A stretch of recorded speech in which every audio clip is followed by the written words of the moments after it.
आज चाहिँ हाम्रो चौथो दिन हो है सबैलाई पिसफुल राइडरबाट नमस्ते छ हैन आज सेरामिक ज्वेलरीको चाहिँ आज चौथो दिन हो चौथो दिनमा चाहिँ अब स्पेस सम्बन्धी हामीले पढ्दैछौँ फर्स्ट टपिक स्पेस नेगेटिभ र पोजिटिभ स्पेस हुन्छ अनि त्यो स्पेसमा कसरी जाने के गर्ने भनेर हाम्रो कलाप्रेमी गोपाल कलाप्रेमी सरले भन्नुहुन्छ प्लिज गोपाल कलाप्रेमी चाहिँ युट्युब गुगलमा फेसबुकमा सब्सक्राइब गर्नुहोस् अनि सामानहरू किन्न चाहियो भने पनि सरसित आउनुहोस् है स्पेसमा नेगेटिभ र पोजिटिभ स्पेस एउटा पोजिटिभ स्पेस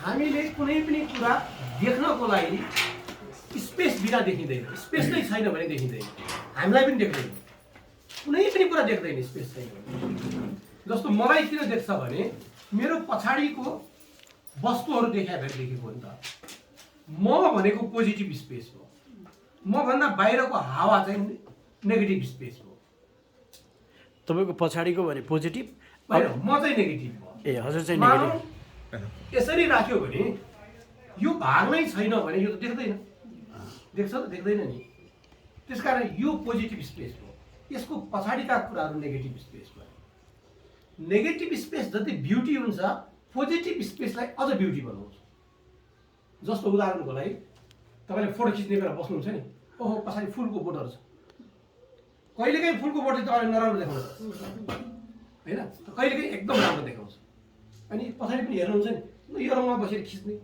यो रङमा बसेर खिच्ने त्यो खिच्दा के हुन्छ भने स्पेसमा भएको रङहरू तपाईँको अनुहारमा रिफ्लेक्ट हुन्छ त्यो हुनासाथै तपाईँको अनुहारमा एउटा नेचुरल होइन कि अननेचुरल रङ आउँछ त्यही कारण फोटोग्राफरहरूले फोटो खिच्ने बेला कलरहरू दिन्छ त्यताबाट रातो अलिकति यताबाट निलो अलिकति ग्रिन त्यो चाहिँ नेगेटिभ स्पेसबाट पोजिटिभ स्पेसलाई इम्फेसिस दिनको लागि दिएको कुरा हो त्यस्तै अहिले चाहिँ नेपाली मन बहिनीले यो बनाएर ल्याउनु भयो यो पाल राख्ने भनेकै जानेर होस् या नजानेर होस् तपाईँले त पढ्नु भएको छैन यो कुरा थाहा छैन त्यो कतैबाट देख्नुभयो तपाईँलाई प्रभाव पर्यो त्यसको अर्थ के भने यो पोजिटिभ स्पेस हो यो नेगेटिभ स्पेस हो नेगेटिभ स्पेसले पोजिटिभ स्पेसलाई अझ ब्युटी गर्यो नयाँ गर्यो र यो नेगेटिभ स्पेसले के भ्यालु दिन्छ त भन्दा यो मैले सेतो लुगामा लगायो भने सेतै देखिन्छ होइन अब कुरा आउँछ यो सेतो लुगाको लागि मैले डिजाइन गरेको छ भने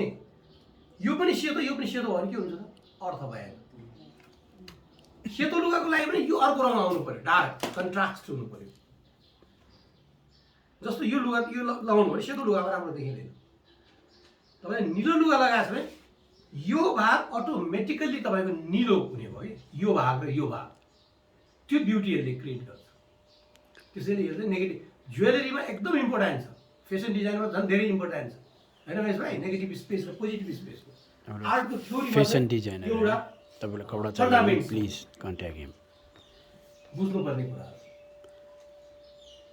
छ के सोध्नु मन लाग्छ यसमा सोधे हुन्छ है अब जस्तो प्र्याक्टिकल्ली कुरा अब यो फङ्सनली कुरामा चाहिँ यो स्पेसमा केही राख्ने हो भने चाहिँ यो फङ्सन क्रिएट गर्नको लागि के राख्नु पर्यो अर्को एउटा उपाय के हुन्छ भने यो सँगै धागो बुन्ने बेलामा यहाँ अर्को चाहिँ झुन्डिने गर्ने हो कि होइन त्यो किसिमको चाहिँ सोच्न सक्छौँ हामी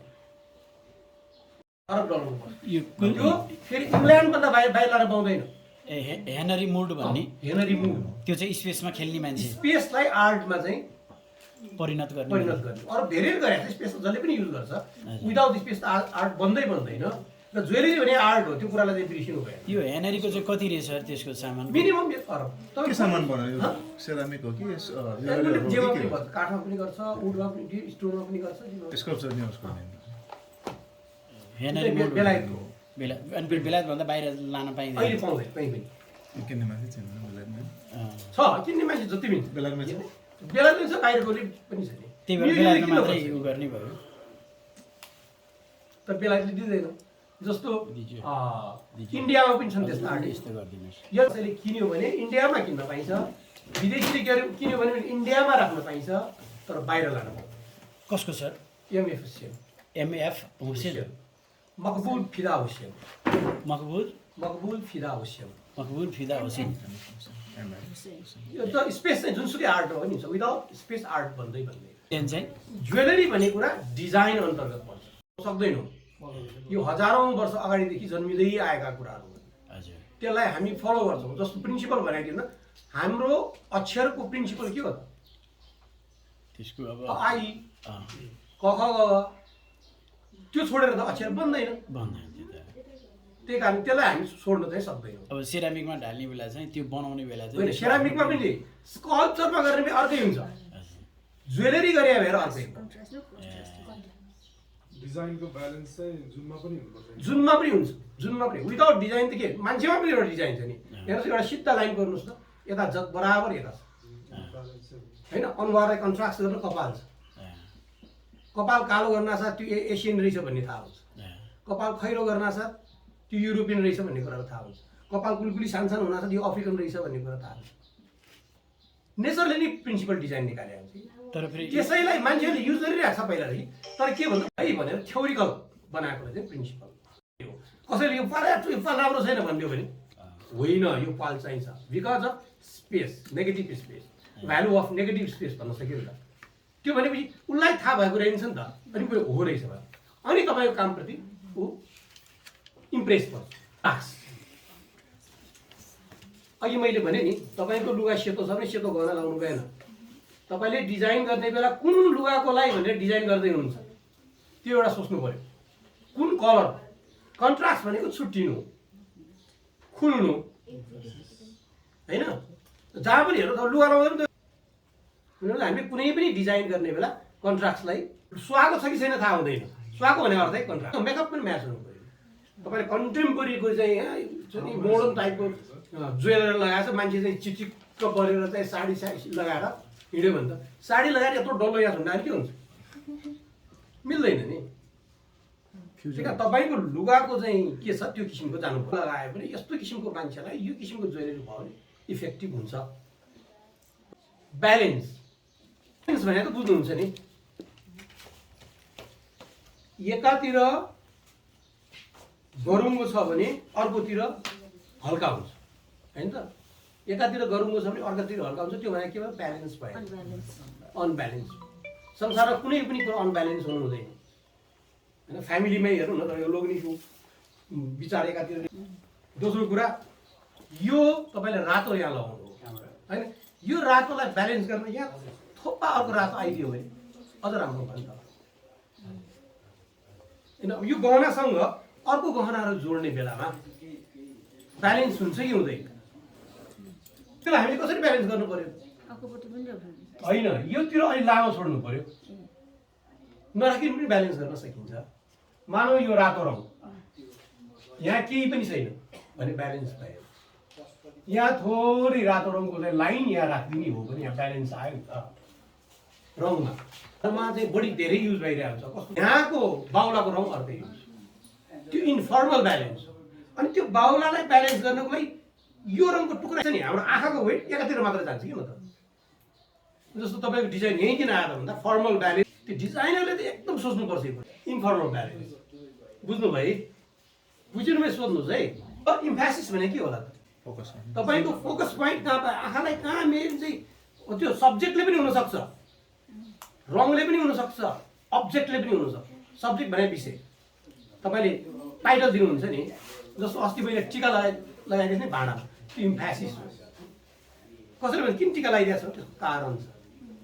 र मान्छेको आँखा ठ्याक्कै कचौरा, यत्रो कचौरा भन्दा यत्रो टिकामा गयो नि त। किन भन्दा मैले टिकालाई देखाउनु खोजिरहेको छु। तपाईँको गहनामा पनि त्यस्तो पार्टहरू हुनसक्छ। जस्तो यही इम्फेसिस भन्छ कुन भन्नुभयो होइन। यो हुनासाथ मान्छेको आँखा यो होलमा भन्दा यहाँ गयो। अब फेरि यहाँ इम्फेसिस दिनको लागि केही बिट्स राख्ने भन्ने कुराहरू छन्। द्याट्स इम्फेसिस हो। तपाईँको टाउको भन्दा ठुलो गहना बनायो भने के हुन्छ? कार्टुन हुन्छ, ह्युमरस हुन्छ। तपाईँले ह्युमरस टाइटलमा हो भने चाहिँ मिल्छ फेरि। गाई जात्रामा मात्रै लगाएर हिँड्नुहोस् न, नाङ्गैको गहना लगाएर हिँड्नु, प्रपोसन कुन प्रपोसनमा जाने? जस्तो यसैमा भनौँ भने बिट्स त राख्ने, गहनामा यहाँ फोकस रहेपछि अब कहाँ आँखा पठाउने त? Second focus, third focus. कसरी आँखालाई घुमाउने? हामी चाहिँ कम्पोजिसन भन्ने गर्छौँ। जस्तो गहनामा त हुँदैन, स्कल्पचर चाहिँ यसरी बस्यो भने तपाईँले यहाँ हेर्नुभयो नि, यहाँ हेर्दै आफै आँखा घुम्नुपर्छ। पेन्टिङमा चाहिँ यो पेन्टिङ जस्तै भयो, त्यही कारण आँखा घुम्नु जरुरी छैन। अब रिपिटेसन यो एकदम रमाइलो हुन्छ रिपिटेसन चाहिँ तपाईँको एउटा सिक्री त रिपिटेसन हो नि त होइन हेर्नु रिपिटेसन हो रिपिटेसनले कहिलेकाहीँ यति मिठो भाषा बोल्छ त्यसमा पनि अब रिदमले काम गर्छ रिदम लय तपाईँको गहनामा लय छ कि छैन जस्तो प्रायः गहना हुन्छ नि सानो ठुलो ठुलो ठुलो ठुलो ठुलो गरेर आएर यहाँ ठ्याक्कै इम्प्यासिस दिन्छ नि ठुलो सानो भयो भने त्यो बिग्रिन्छ त्यहाँ तर बिग्रिन्छ होइन त्यहाँ तपाईँको चाहिँ रिदम अर्कै अब त्यहाँ कलरको कुरा आउँछ फेरि सेपको कुरा आउँछ होइन त्यसपछि स्पेसको कुरा आउँछ विभिन्न आउँछ त्यही कारण रिदम भनेको लय जस्तो हामीले हाम्रो अनुहारमा यदि रिदम नभएको भए त यो त नाङ्लो जस्तो देखिन्थ्यो भ्याक्क परेको होइन यहाँ हेर्नु त छाया रिदम हेर्दा त जहिले पनि आँखा अलिकति सानो गर्ने रिदम देखिन्छ बुट्टामा आउँछ प्याटर्न कस्तो बुट्टा राखेको छ त्यो बुट्टाले के भ्यालु लिइरहेछ होइन प्याटर्न विशेष गरी दुई किसिमको हुन्छ प्याटर्न भनेको आकार होइन सेप दुई किसिमको हुन्छ विशेष गरेर एउटा अर्ग्यानिक हुन्छ एउटा जियोमेट्रिकल हुन्छ जस्तो यो गोलो ज्यामितीय आकार भयो अर्ग्यानिक प्याटर्न भयो यो अर्ग्यानिक प्याटर्न भयो पात यो चाहिँ जियोमेट्रिकल प्याटर्न भयो भने मतलब जियोमेट्रिकल प्याटर्नलाई ब्यालेन्स गर्न अर्ग्यानिक प्याटर्नलाई ब्यालेन्स गर्न जियोमेट्रिकल प्याटर्न तपाईँको अनुहार गोलो छ प्याटर्न पनि गोलो भयो भने कन्ट्राक्सन हुन सक्छ मुभमेन्ट भने चाहिँ हलचल गहनामा चाहिँ आफै नै मुभमेन्ट हुन्छ तपाईँले लेखेको डिजाइनमा त मुभमेन्ट हुँदैन तपाईँले कागजमा गरेको डिजाइनमा के हुन्छ त मुभमेन्ट हुँदैन नि त गहना चाहिँ आफै मुभमेन्ट हुन्छ अब हामीले सोच्नु पऱ्यो त्यो मुभमेन्ट कतिको सुहाउँछ के गर्छ भने तपाईँ गहनालाई होल बडीसँग युनिटी दिन्छ कि दिँदैन भन्ने कुरा हो र यसो हेर्दा चाहिँ पुरा तपाईँको शरीरलाई त्यो गहनाले ब्यालेन्समा ल्याएर आँखा सबैको तपाईँ कहाँ जान्छ कि जाँदैन त्यो अट्र्याक्ट गर्नु पर्यो होइन संसारै अट्र्याक्ट जहिले पनि हामीले कुनै पनि कुरा डिजाइन गर्ने बेलामा यसो कसैले जुत्ता डिजाइन गर्ला कसैले लुगा डिजाइन गर्ला कसैले नोटबुकै डिजाइन गर्ला भनेपछि हामीले क्लास चाहिँ विचार गर्नुपर्छ को लागि बनाउँदैछौँ एउटा डिजाइन जाने भयो अर्को प्राइस जाने भयो प्रेजेन्टेसन जाने भयो जमानाको एउटा कुरा याद आउँछ मलाई त्यो बेला चिज बल नेपालमा थिएन त्यो बेलामा चाहिँ म यो भर्खर आउँदा बजारमा के त भन्दा सिम्पल प्याकेटमा बनाउँथ्यो मकैबाट अनि एकजनाले बाहिर बिक्री भएको भएर उसले चिज बलको यति गोदामैभरि चिज बल बनायो तर बिक्री भयो किन बिक्री भएन कसरी बिक्री गर्ने भन्ने कुरा आयो अनि हामी मेम्बरहरूलाई बोलायो बिहानै गएँ मैले चाहिँ कुरा बुझिहालेँ मुसुसु हाँस्न थालेँ भन्नै सकेन किन बिक्री भयो मैले सोधेँ त्यो बनाउने मान्छेलाई यो चिज बल तपाईँले कसको लागि बनायो भने टार्गेट के भने बच्चाहरूलाई बनाएको प्राइस कति राख्नु भएको 20 पैसा बच्चासँग 20 पैसा कहाँ हुन्छ यार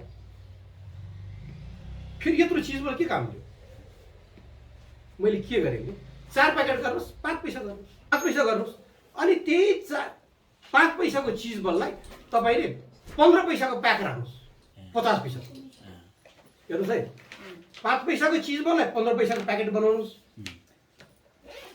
50 पैसामा बेच्नुहोस् 20 पैसाको चिजलाई टुक्रा गर्नुहोस् 5 पैसामा बेच्नु तर कहाँ बेच्ने त त्यो पनि 5 पैसा चिज बल हो भने स्कुलको अगाडि ल्याएर बेच्नुहोस् नाङ्लो पसललाई बेच्नु त्यो चाहिँ फिल्म हलमा बेच्नुहोस् प्रेजेन्टेसन प्राइस एन्ड डिजाइन भन्ने कुरा स्कुलमा आउने बच्चाले लगाएर आउने छोरीले बनाउने हो कि टिनेजरले लगाउने जर्डले बनाउने हो कि बुढाबुढीले बनाउने हो हाम्रो नेपालमा चाहिँ यो बनाउने हो भने मेरो पोइन्ट अफ भ्यूबाट हाम्रो चाहिँ 4 जात 36 वर्णको छ अनि जातीय हिसाबले पनि हामीले बनायो भनेपछि त्यसलाई पनि प्रमोट राम्रो हुन्छ कि जस्तो लाग्छ जस्तो नेवारीमा त्यो कुरा हामीले अहिले चाहिँ सोच्नु हुन्न किनभने अहिले मैले भने जस्तो यहाँ कसैले ज्वेलरी नै लगाउँदैन सेरामिक लगाउने एडिट गर्नु पर्यो अनि सेरामिक भनेको कुरा चाहिँ कस्तो विषय हो भने 4 जात 36 वर्ष सबै लगाउँछ नै लाउँछ तर मैले देखेको अहिले जस्तो हिजो हाम्रो डिस्कसन भएको थियो नि के अरे एमरीको बनाउने हामीले एरमी के अरे त्यसको कारण अर्कै छ त्यसको कारण चाहिँ के भने नि बाहिर देश हैन अब कसलाई बनाउने भन्दा अर्को के हुन्छ भने कुन क्याटेगोरीको चाहिँ बच्चालाई बनाउने धनीको सरासरीलाई बनाउने हराए पनि केही फरक पर्दैन फेसन हो नि च्यात्या पाइन्ट किन लगाएर हिँड्यो फेसन होइन सबैले लाउँछ आजकल त बुढोले मै लगाइदिन्छु हो त्यो फेसनमा लानु पऱ्यो कि एउटा धनीको लागि भने त्यही 1 रुपियाँ जानेको ज्वेलरीलाई हामीले 1000 रुपियाँ राख्नु सक्छौँ किन त्यो लाउँदैन नि 1 रुपियाँ जाने पनि लाउँछ एकचोटि राजा वीरेन्द्र आएको थियो मफलरको मेरो बिजनेस थियो। त्यो बेला मफलरको रेट चाहिँ थियो 3 रुपियाँ 50 पैसा। उनको मफलर राजा वीरेन्द्रलाई साह्रै मन पर्यो मफलर। अनि कति भनेर सोध्दा 3 रुपियाँ 50 पैसा सरकार भने नलिकन गयो। किनभने 3 रुपियाँ 50 पैसा मफलर लाउने राजाले। तपाईँको गहनामा त्यस्तै हुन्छ। मैले भने केही समय मात्र अगाडि 4-5 वर्ष मात्र अगाडि मैले के गरेँ भने सिम्पल के पनि होइन, गोलो बिट्स बाहिरबाट मेटल राख्नुहुन्छ कि हुक मात्र राख्नुहुन्छ कि त्यसमा छालाको धागो राख्नुहुन्छ कि। अहिले चाहिँ फ्लावर बनाउनु लाग्यो होइन सर? रोज रोज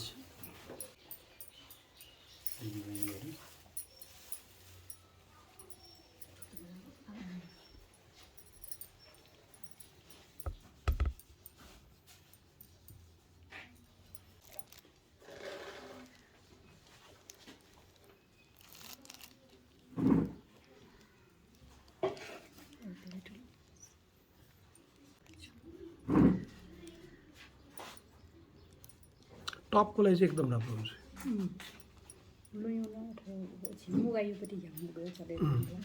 नक्कली मुगा सक्कली मुगा घर खाना काटेको मुगा बाला पन्नालाई मिनिमम न ठकाओ 25,000 दियो। उसको 1.5 लाख 2 लाख टका तो क्यारेटस कम हो ओके क्लियरनेस आना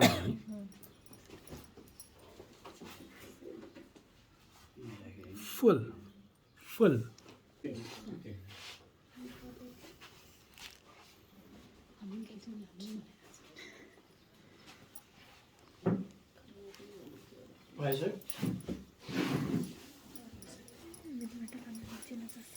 कति राख्ने अब त्यो कति ठुलो बनाउने त्यसमा फरक पर्छ।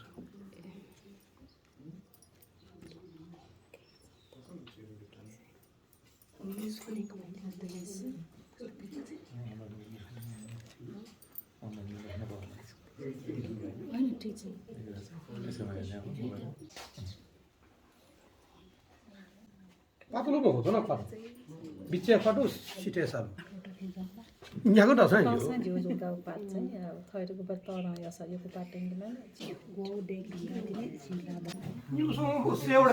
अहिले चाहिँ लेडी बग बन्दैछ होइन सर? यो बिटल बिटल बग जिउँदो बिटललाई राखेर त्यहाँ चाहिँ सेरामिकको बिटल बनाइरहेको सर? कति राम्रो भइरहेछ। यस ल अब यो चाहिँ साडी पिन यस्तै रङ निकाल्न मिल्छ।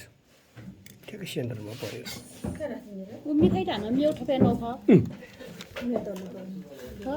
ल पोल्नुभन्दा अगाडि पनि मिल्छ, पोलेपछि पनि मिल्छ। लेडी बग चाहिँ अलिक डल्लो हुन्छ। लेडी बग ल